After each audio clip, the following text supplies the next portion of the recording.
सुस्वागतम. आज आम्ही संध्याकाळच्या नाश्त्यासाठी भेळ केली होती. तर त्याचं साहित्य पहा. बारीक चिरलेला कांदा, टोमॅटो, कोथिंबीर, हिरवी मिरची, गूळ आणि चिंचेचं पाणी, चवीपुरतं मीठ, त्याचबरोबर फरसाण आहे, लाल तिखट आहे,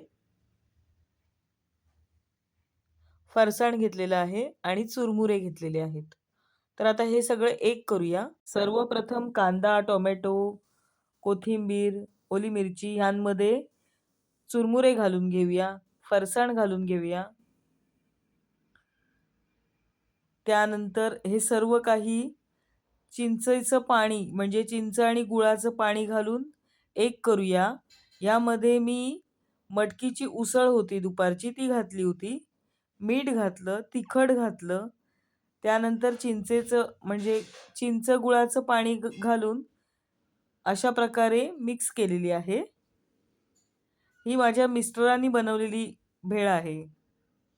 अशा प्रकारे आपली चवदार अशी भेळ तयार झाली. कशी झाली मला नक्की सांगा. व्हिडिओ पाहिल्याबद्दल सर्वांचे आभार.